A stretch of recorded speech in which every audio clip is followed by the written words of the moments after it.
Endometriosis की वजूहात, अलामात और herbal तरीका इलाज। क्या आप औलाद जैसी नेमत से महरूम हैं? वो खवातीन जो हमला नहीं हुई, इस वीडियो को आखिर तक लाजमी देखें। अस्सलाम वालेकुम नाज़रीन, उम्मीद करती हूँ आप सब खैरियत से होंगे। आज मैं एक ऐसे टॉपिक पर बात करूंगी जिसकी वजह से शादीशुदा खवातीन अक्सर उलझन और परेशानी का शिकार रहती हैं। जी नाज़रीन, आज मैं ज़नाना बांझपन यानी फीमेल इनफर्टिलिटी के बारे में बात करूंगी। सबसे पहले ये जानना ज़रूरी है कि बांझपन क्या होता है।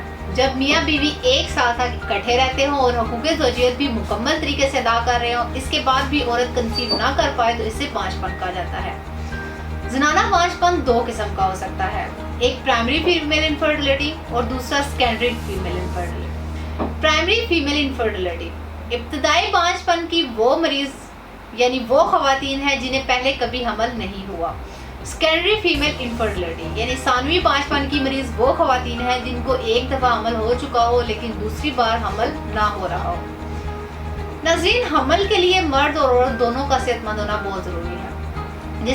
जिस तरह मर्दों में ज़ौफ़े-बा का मर्ज नहीं होना चाहिए यानी स्पर्म की तादाद और क्वालिटी मुनासिब होनी चाहिए, इसी तरह औरतों को भी तंदुरुस्त होना चाहिए। औरत को वर्मे रहम, सिलानुर रहम यानी लिकोरिया, माहवारी की बेकायदगी, हार्मोन्स के तवाज़ुन में खराबी, माहवारी या हैज़ की तंगी वगैरह का शिकार नहीं होना चाहिए। फीमेल इनफर्टिलिटी की एक अहम वजह इंडोमेट्रियोसिस भी हो सकता है, तो ये जानना ज़रूरी है कि इंडोमेट्रियोसिस क्या है, इसकी अलामात और वजूहात क्या हैं और इसके साथ इसका हर्बल तरीका इलाज क्या है। तो बढ़ते हैं अपने टॉपिक की तरफ। नाज़रीन, 40% से 50% खवातीन में हमल ना ठहरने की वजह इंडोमेट्रियोसिस हो सकता है।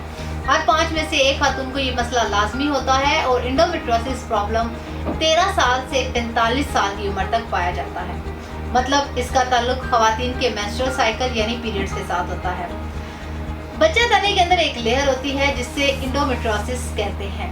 ये इंडोमेट्रियम ब्लड और टिश्यूज से बनती है। ये इंडोमेट्रियोसिस लेयर हमेशा यूट्रस यानी बच्चा दाने के अंदर ही पाई जाती है, लेकिन जब ये जिस्म के दूसरे हिस्सों में भी थोड़ा थोड़ा डेवलप होना शुरू हो जाती है तो ये आहिस्ता आहिस्ता बड़ी बड़ी थैलियाँ या सिस्ट बन जाती हैं, जिसकी वजह से खवातीन एक डिस्ट्रेसिंग कंडीशन में आ जाती है। बच्चा दाने के अलावा ये लेयर्स ओवरी में भी पाई जाती है, जो ओवरी में सिस्ट बन जाती है, जिसको चॉकलेट सिस्ट भी कहते हैं। इसके अलावा ये फ्लोपियन ट्यूब्स में भी डेवलप हो सकती है, जिससे फ्लोपियन ट्यूब्स ब्लॉक हो सकती है और हमल ठहरने में दुश्वारी पेश आती है।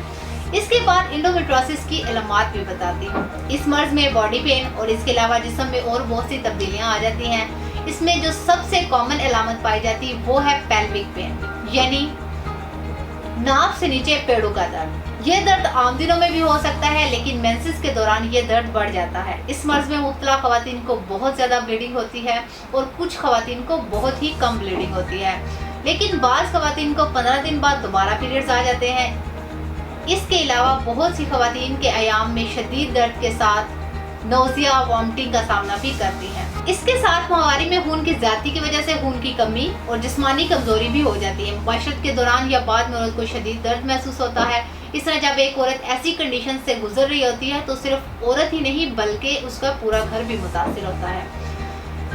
अब मैं एंडोमेट्रियोसिस की वजूहात का जिक्र करूंगी कि ये कौन सी ऐसी वजह है जिसकी वजह से ये मर्ज लाहक हो सकता है। नाज़रीन, ये जेनेटिक भी हो सकती है। इसके अलावा वो खवातीन जो माने अमल की अद्वियात इस्तेमाल करती है, इन्हें भी ये मसला हो सकता है। इसकी सबसे अहम वजह खवातीन में हार्मोनल इम्बैलेंस है। वो खवातीन जिनमें एस्ट्रोजन हार्मोन ज़्यादा मिकदार में बनते हो, इनको एंडोमेट्रियोसिस का मसला हो सकता है। नाज़रीन, इनके अलामात और वजूहात के बाद मैं आपको इसके इलाज के बारे में बताऊंगी, क्योंकि किसी भी मर्ज की तशखीस के बाद इलाज के साथ ही इस मर्ज को ख़त्म किया जा सकता है। मैं ख़ास तौर पर कहूँगी कि वो खवातीन जिनमें बताई गई अलामात में से कोई भी अलामत मौजूद हो वो अपने टेस्ट लाजमी करवाएं और मर्ज की तशखीस के बाद हर्बल तरीका इलाज इस्तेमाल करें।